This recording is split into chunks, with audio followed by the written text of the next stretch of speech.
ہاں تو میں بتا رہا تھا، کھانا پکاتے کھاتے کھلاتے رات کافی چڑھ آئی تھی۔ کھانا کھاتے ہی میری امی ابو سو گئے تھے، ایک میں تھا جو جاگ رہا تھا۔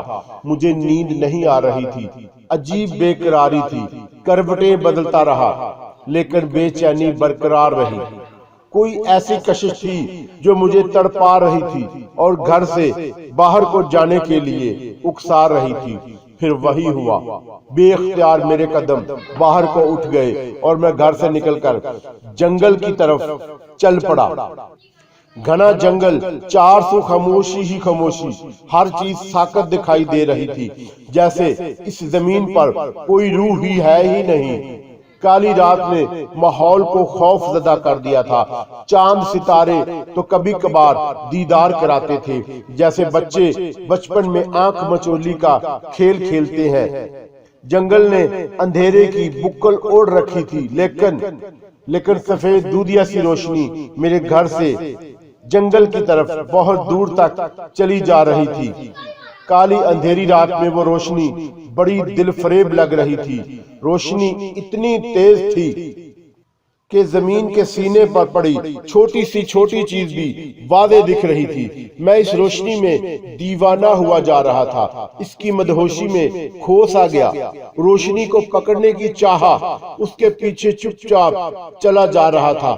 نہ جانے اس میں ایسی کون سی کشش تھی کہ بے اختیار میرے قدم اٹھے جا رہے تھے۔ سنسان راستہ اور پھر گھنا جنگل جہاں کوئی بشر نہیں تھا، وحشی درندوں کی گاہ، شیر، چیتا، گیدڑ، بندر، خرگوش اور جانے کیا کیا۔ میں اکیلا تھا، مجھے روشنی کھینچے جا رہی تھی، جیسے ماں اپنے بچے کو بازار میں پکڑے چلی جا رہی ہوتی ہے۔ اچانک خشک پتوں کی تیز سرسراہٹ سے میرے قدم رک گئے، ڈر کی لہر جسم میں دوڑ گئی۔ جنگلی خرگوش میرے سامنے سے ڈر کر گزر گیا، اس نے میری توجہ بھٹکا دی تھی۔ میں رکا ضرور تھا لیکن گھبرایا نہیں، ڈر تو میرے قریب سے بھی نہیں گزرتا۔ مجھے ڈر کیوں لگتا؟ میں اپنے من کی جنگ لڑ رہا تھا، کوئی مجھے ڈرا رہا تھا اور دوسرا کوئی مجھے تسلیاں دے رہا تھا۔ کبھی ڈر والا حاوی ہوتا تو انجانی سی طاقت حاوی ہو کر میرا ڈر رفو چکر کر دیتی۔ ایسے لگتا تھا کہ میرے سینے میں دل نہیں، پتھر رکھ دیا گیا ہے جس پہ جتنی مرضی ضربیں لگائی جائے اف تک نہیں کرتا، اسے درد نہیں ہوتا۔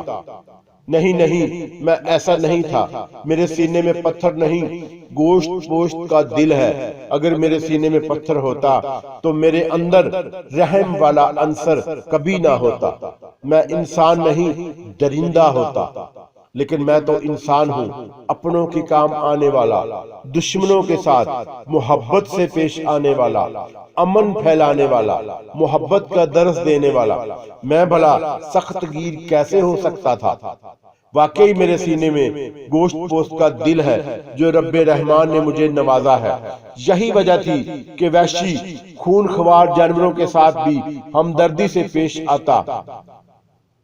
کوئی مصیبت میں گرفتار ہوتا تو ان کے کام آتا۔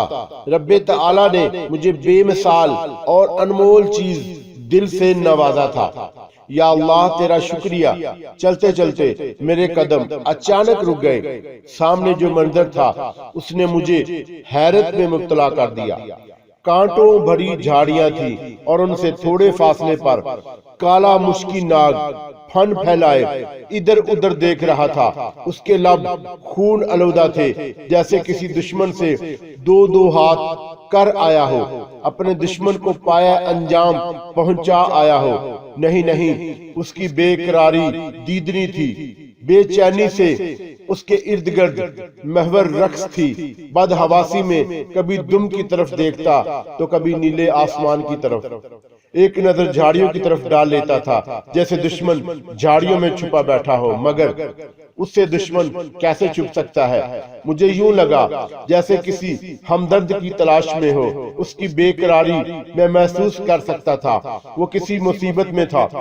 یہی لمحے تھے جب میں ڈر گیا تھا، زندگی میں پہلی اور آخری بار ڈرا تھا۔ خوف سے میرے پسینے چھوٹ گئے تھے۔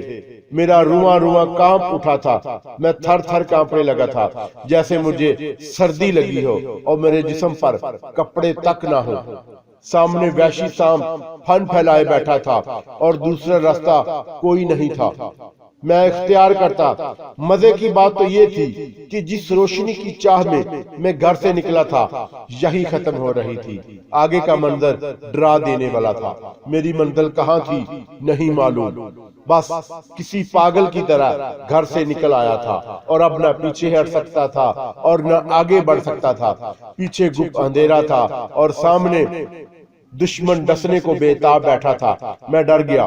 گپ اندھیرے میں اپنی زندگی کا انجام سوچ لیا تھا۔ موت آئی کہ یہ آئی، میرے لب ہلنے لگے۔ میں اپنا پیدا کرنے والے کو پکار رہا تھا، وہی ذات تو تھی جو مجھے بسا سکتی تھی۔ یہ انسان بھی کتنا خود غرض واقعہ ہوا ہے۔ جب اس پہ مصیبت آفت آتی ہے، موت سامنے نظر آتی ہے تو اپنے بنانے والے خالق کو پکارنے لگتا ہے، ورنہ ہزاروں خوشیوں میں گم رہتا ہے اور رب رحمان کو بھلا دیتا ہے۔ لیکن وہ رب کتنا عظیم ہے، جب بھی اسے پکارو سنتا ہے، بگڑے کام سنوارتا ہے، مدد کو آتا ہے، وہ تو شارگ سے بھی قریب ہے۔ میں بھی اپنے رب کو پکار رہا تھا، دل میں رب کی یاد تھی اور آنکھیں آنسو بہا رہی تھی۔ اچانک میری نظر سانپ کے پچھلے حصے یعنی دم پر پڑی، میری جیسے چیخ نکل گئی۔ جذبہ ہمدردی امڑ آیا۔ اب میں سمجھا کہ وہ بے چین کیوں تھا۔ وہ رب رحمان سے مدد مانگ رہا تھا اور رب رحمان نے مجھے اس کی مدد کے لیے صحن سے یہاں تک کا سفر کرایا تھا۔ اس کا اور میرے رب ایک ہی تو تھا۔ اس دن کے بعد میرے دل سے خوف ڈر نکل گیا۔ اب بڑے سے بڑا خطرہ ہو تو میں نہیں ڈرتا۔ میرے قدم سانپ کی طرف بڑھنے لگے۔ 2 قدم کے فاصلے پر ہی مشکی ناگ میرا منتظر تھا۔ سانپ کے قریب پہنچا تو وہ کسی معصوم بچے کی طرح سہم گیا، ورنہ سانپوں کے بارے میں تو سنا تھا یہ دودھ پلانے والی ماں تک کو نہیں بخشتے، اپنی ماں کو بھی ڈس لیتے ہیں۔ میں سارا معاملہ جان گیا تھا۔ سانپ کیوں بار بار اپنی دم کی طرف دیکھ رہا تھا اور آسمان کی طرف بھی دیکھتا تھا۔ اس کی دم لہو لہان تھی، خون بہ رہا تھا، شاید مرنے کے قریب تھا۔ اگر میں اس وقت نہ پہنچتا تو وہ تڑپ تڑپ کر مر جاتا، لیکن ابھی اس کی زندگی باقی تھی اور رب تعالی نے مجھے وسیلہ بنا کر بھیجا تھا۔ میری نظریں اس کی دم پر ٹک گئیں۔ اس کی دم سے تھوڑا سا منہ کی طرف 3 عدد کانٹے اس کے جسم کے آر پار ہو چکے تھے۔ خون بھی ادھر سے ہی نکل رہا تھا۔ پہلے سانپ نے کانٹوں کو نکالنے کی کوشش کی ہوگی لیکن ناکام رہا۔ شاید زیادہ خون اسی صورت میں بہہ گیا۔ میں نے بسم اللہ پڑھی اور ایک ہاتھ سانپ کے جسم پر مضبوطی سے رکھا اور دوسرے ہاتھ سے یکے بعد 3 کانٹے نکال لیے۔ اس دوران سانپ نے ہلکی سی حرکت کی تھی۔ کانٹے نکلتے ہی سانپ پرسکون سا ہو گیا، جیسے اس کا درد ختم ہو گیا ہو۔ میں نے اپنی قمیض سے کپڑا پھاڑ کر اس کی مرہم پٹی کر دی تاکہ اور خون نہ بہے۔ پٹی کرتے ہی میں دونوں ہاتھوں کو صاف کرنے کے انداز میں ایک دوسرے پر مارے اور سانپ سے تھوڑا دور ہو کر بیٹھ گیا۔ پیچھے گھنا کیکر کا درخت تھا، اس کے تنے سے ٹیک لگا کر آنکھیں موند لی، لبوں پر رب رحمان کا نام مچلنے لگا۔ یا اللہ تیرا شکر ہے، آج تیری مخلوق کے کام آیا۔ یہی الفاظ میری لبوں پر گردش کرنے لگے تھے۔ آج زندگی میں پہلی بار کسی وحشی درندے کو آنکھوں میں آنسو بہاتے دیکھا تھا۔ ہاں، میں نے کالے مشکی ناگ کو روتے آنسو بہاتے دیکھا تھا۔ میری آنکھوں نے دیکھا کہ اس کی گول گول آنکھوں سے 2 موٹے موٹے پانی کے قطرے نکل کر زمین بوس ہو گئے تھے۔ یہی تو آنسو تھے۔ دوسرے ہی لمحے وحشی مشکی ناگ نے اپنا سر میرے قدموں میں رکھ دیا تھا، تشکر بھری نظروں سے مجھے دیکھنے لگا جیسے میرا شکریہ ادا کر رہا ہو۔ رب تعالی نے وحشی درندوں کو بھی جھکنا سکھا دیا تھا، اس کے دل میں رحم ڈال دیا تھا۔ میری آنکھیں بھی آنسوؤں سے تر بتر تھی، ہم دونوں ہی رو رہے تھے۔